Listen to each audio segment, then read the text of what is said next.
It's the Cavaliers Basketball Club Podcast. It's basketball time in the cube. Love picks up Curry. Kyrie Irving from downtown. Up for the layup. Oh, blocked by James. It's over. The 52-year drought is over. The Cavaliers have won the NBA championship. Cleveland, this is for you. Garland steps into a three. That's what they need. Garland now back for Allen. They got it again. Put on your hard hand, baby. What a block by Mobley. Get that big stuff out of here. Garland, Mobley, you have to be kidding me. This is unbelievable.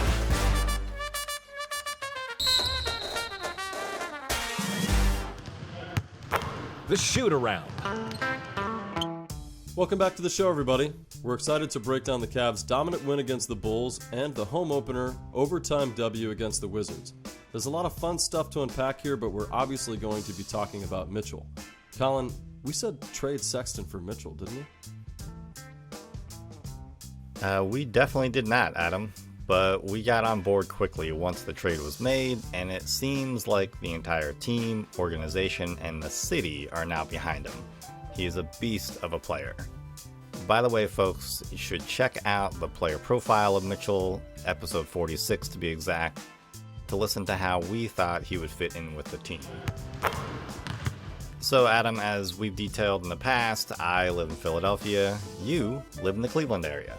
So you actually got a chance to go to the first game of the season, the home opener against the Wizards. What was it like? What was the experience like? It's always fun to go to a home opener. The energy is amazing. It's a really cool experience because Cleveland's not really a huge Cavalier town. Yes, they are excited when they're winning, but they're kind of like the bastard stepchild or somebody that they really just only take out on their birthday, kind of a thing. But The red, you went with the red stepchild comparison? A little bit. Overall, the Cavaliers are just not the most loved franchise in this town. And on opening night, you would never know the difference. Usually, whether they're projected to be a good team that year or not, the fan base just shows up. Mm-hmm. And so, obviously, with Mitchell's trade and with the excitement of what is supposedly going to happen this season, or what people feel is possible, it was packed.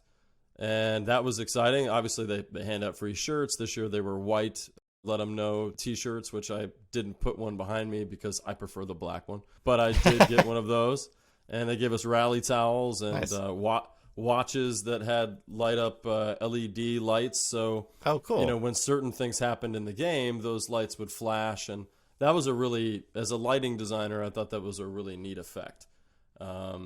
Awesome. They're still flashing in my kitchen, though. I wonder how to turn them off without smashing them with a hammer. But overall, it was a really great experience because the Cavs won. They went into OT. Mitchell had another great game, and we're going to get into that. But from a Cavs fan standpoint, I couldn't have asked for more, and I was just really happy to come away with the win. Did you watch it at home? Sweet. And what were your perspectives of opening night? Yeah, I watched it from home. I mean, the energy, it's always really cool with the opening night games because you can tell just by the broadcast, the energy, the vibes in the actual arena were palpable. Mitchell, I think, even alluded to he felt like it was almost a playoff-like atmosphere, and he's been in a lot of playoff games, so he would know. And I thought that was cool that he felt that affection, that love from Cleveland, because as you alluded to, you're right, the Cavs kind of are overlooked as far as fan bases are concerned in the area. And it's great when the city and the area, the county and the, Northeast Ohio gets behind the Cavs for a season because they deserve it. Ever since we were in high school, they've been fairly successful. Obviously, when LeBron left the first time, they were not. But what Kobe and JB are building right now is something that should be rewarded by the fan base. The fan base should really acknowledge everything that they do, and the best way to do that is to show up to games and support the players. So it was cool to see that much love for the team on opening night. What impressed you the most from the Cavs' wins at Chicago and against the Wizards at home? Well, right off the bat, the game against Chicago, the Cavs were just dominant. They came out kind of flat in the first quarter, but once the second quarter rolled around and then into the second half, the Cavs showed up in every way. And really what impressed me was their defense. Even though they lost to the Raptors, their defense was still solid against the Raptors, and that has continued in these 2 wins, but it really showed up against the Bulls because they held the Bulls to under 100 points, and they just were frustrating them left and right.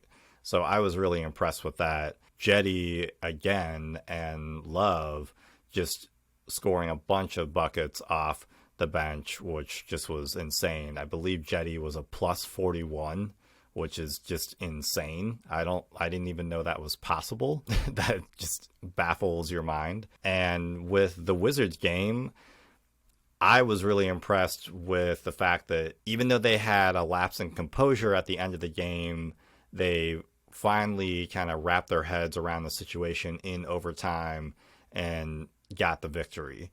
This is still a young squad. It is a young team. So even though they almost let the game get away, they were actually able to get that win. And wins like that allow you to take bigger steps in the regular season than if they would have lost, just because you're down on yourself. You kind of feel like you're second guessing decisions. But if you're able to eke out a win like that, in spite of some bad choices, I was just impressed with that.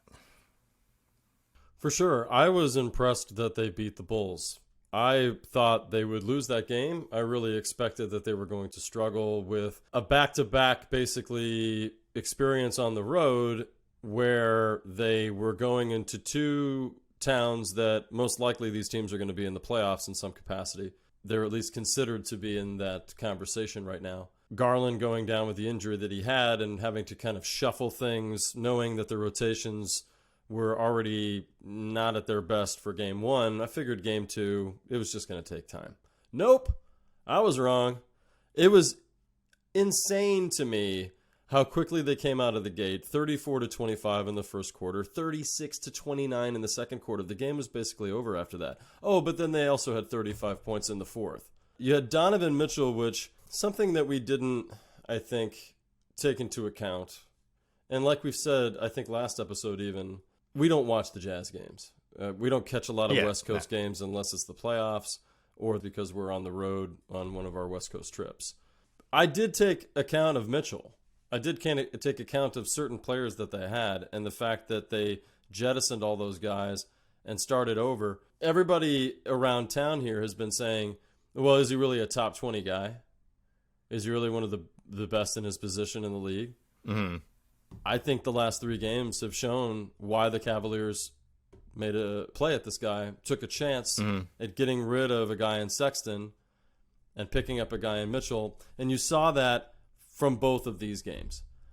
So the fact that he had 32 against the Bulls and 37 against the Wizards, both games, really, you saw him dishing out 8 assists in the Bulls game, 4 assists in the Wizards game, but still, you can see how he manages the spacing on the court and puts guys in the right position, that when he chooses to pass the ball, it's right in the pocket, and they've got a better opportunity to make the shot. And so, really, just from his kind of leadership and from the way the team churned along over those last 2 games, I got to give all that credit to Mitchell. His chemistry, too, with the rest of the squad, especially with Jarrett Allen, I think is really cool to see and completely unexpected just because they've never played together and it's 3 games in.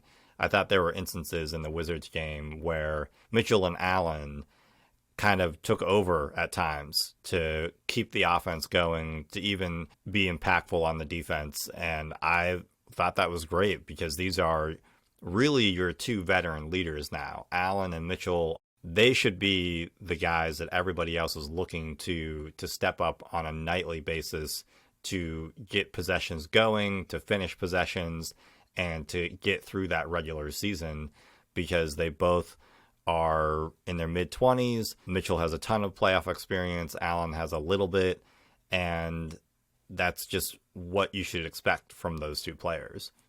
And something that I thought was extremely impressive about the Wizards game is that when you look at the stats, the Bulls game, yeah, it's clear. We handed it to them, absolutely. Yeah. But when you look at the stats of the Wizards game, we shouldn't have won by 10. We shot 42% to their 49%, 39% from 3 to their 42%.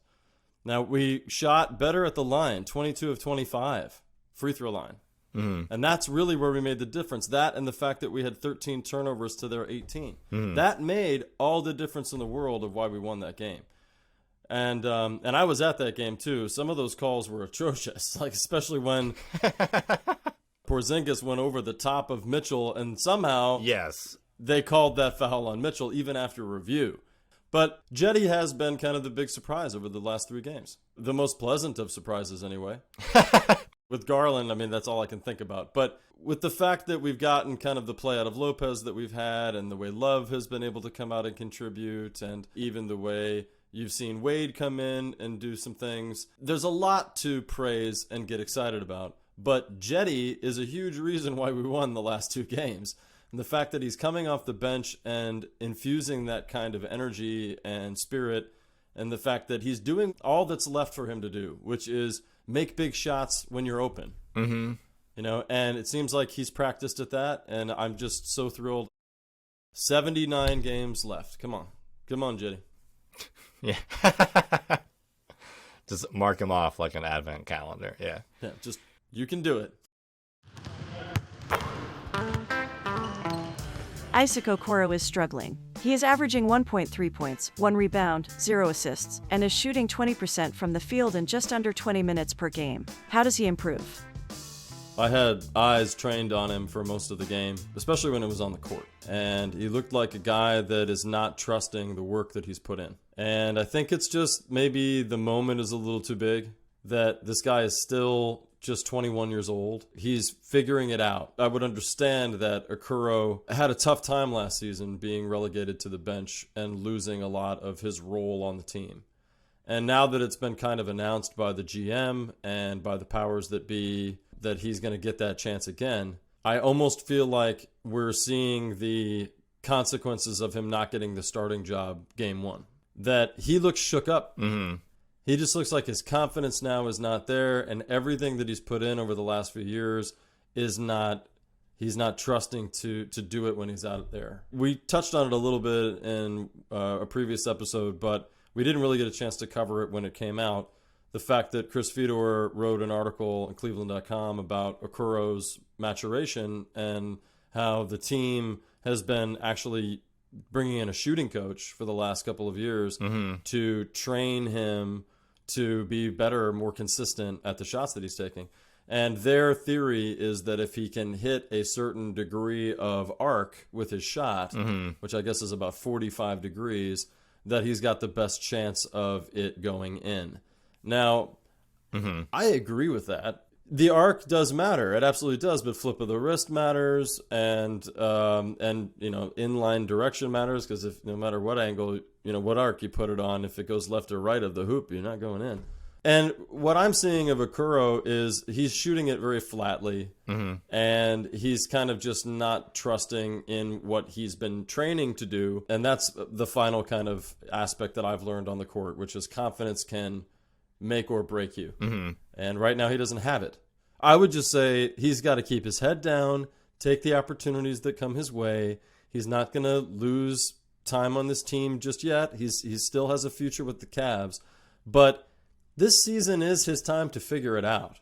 He's got 79 games left to figure it out before the Cavs are going to start deciding that maybe he isn't what they had hoped he would be, and he's going to have to be something else. And certainly we've seen that with a player like Jetty and others, that you can still find serviceable use for them. But right now they're still hoping Okoro is going to be a superstar on this team one day. And he's got to work real hard this season to get there.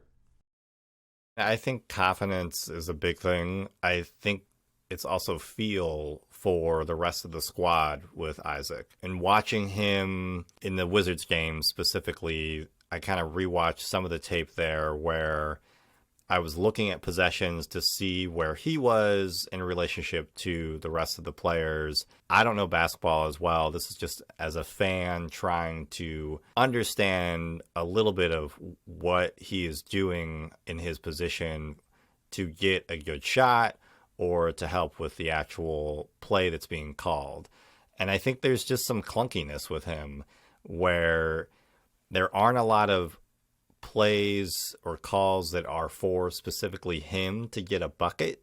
A lot of them, it's for the guards or for Mobley or Allen, and then you dish out to Isaac in the corner, and that's where the confidence comes in, what you alluded to, where he's got to hit the shot. That's plain and simple. He has to do that. At the same time, the Wizards game was a little frustrating for me because there were a couple moments in that game where the team just started losing its flow because Mitchell went on the bench, and so LeVert was the one that was basically the primary attacker, but you also had Neto and Okoro on the court at the same time. And the thing that frustrated me about that was, well, Neto is your point guard. And yes, they're trying to work LeVert in as someone who can be somebody who can attack on offense, which is helpful. But all of a sudden, it was LeVert getting his bucket. And that was frustrating for me because it worked out a couple times because LeVert has improved his three-point shooting.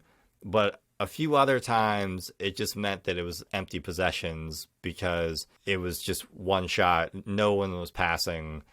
And to me, that's where you have to get Okoro involved because he knows that it's really only LeVert that's the offensive threat. Then he should be that second or third option, and nobody gave him the chance.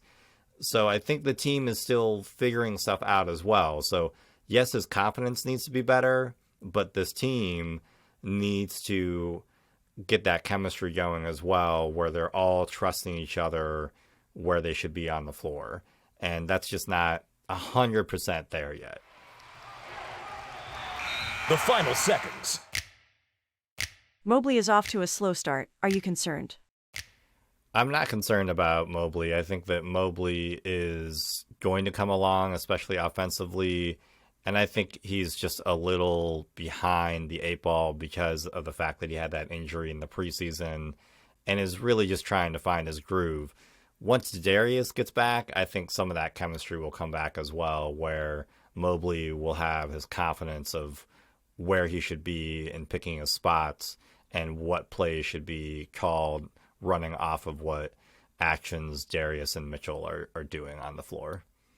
I feel that Mobley is seeing two things right now over the last 3 games that maybe are a little different from last year. One is the play calling's been atrocious. Now, that's the maybe. I don't know. This probably was pretty bad for him last year, too. As a rookie, I bet he didn't get the calls he should have had. But it feels like there's an extension of that so far, and he's really not getting any calls underneath. So he's getting really banged up.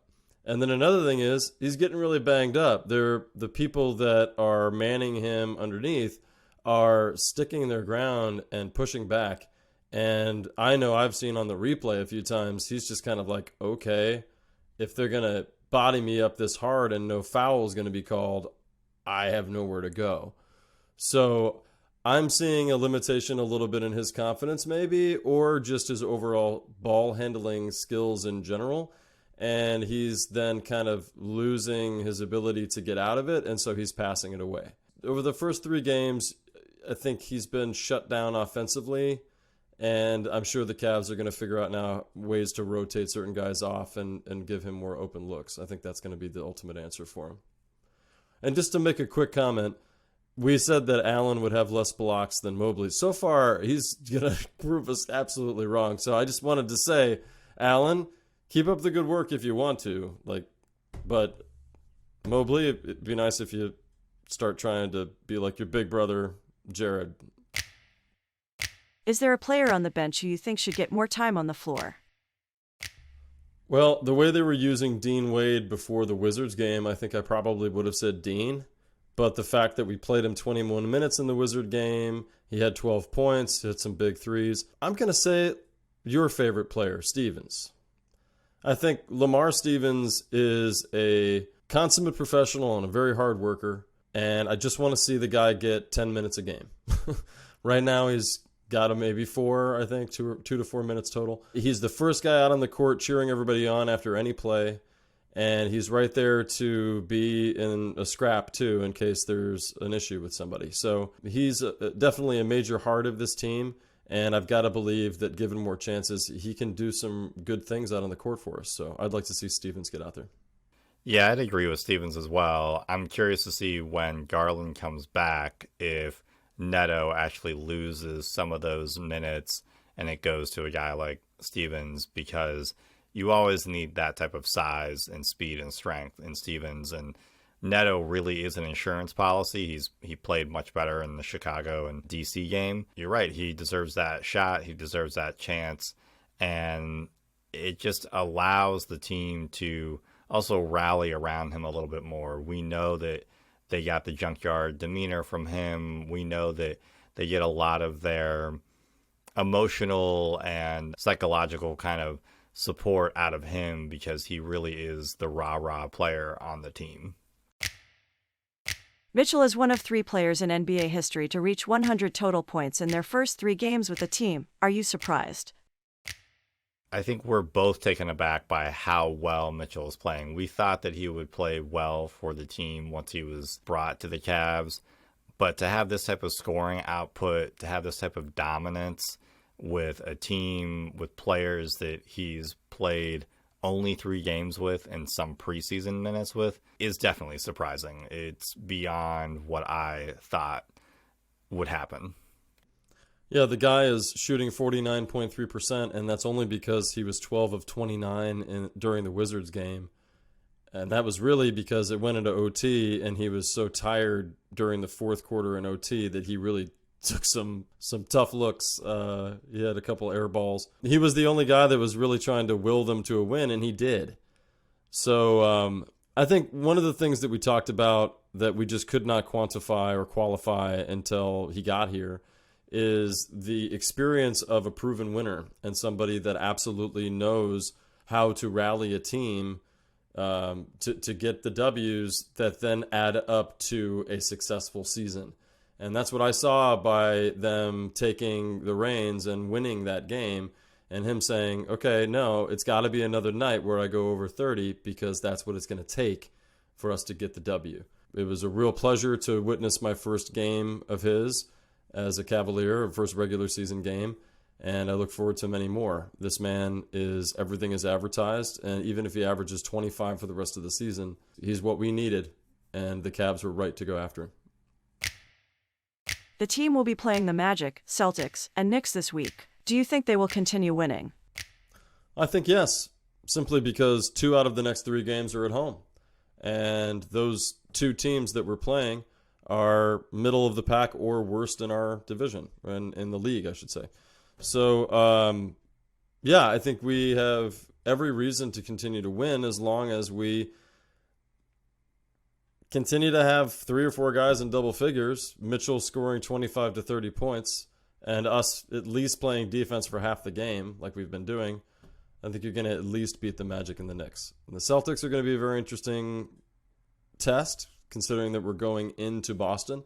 But will we have Garland back yet? Probably not. The first 15 to 20 games don't mean all that much, and yet they mean an awful lot. So these next few games would be nice to get wins. At least let's beat the teams that are beatable. So I agree with you. I think the Cavs will most likely win 2 out of the next 3. The Celtics game is the one that I would hedge at just because the Celtics are very good this season. They are coming off of a season where they were Eastern Conference champions, and it seems like they've actually found their groove to actually take over games, when to take over games, and that's dangerous. If the Cavs come out with 3 wins here, because they are still a really young, talented team, that would be awesome, because if they can pile on as many wins at the start of the season, kind of like what they did last year, and not falter at the end of the year, that would be ideal, because injuries always happen, and we just want to make sure they actually are in a good spot toward the end of the year. But yeah, I would say at least 2 out of the 3 for sure. They'll get 2 wins. Thank you for listening to the Cavaliers Basketball Club podcast. Let's go Cavs!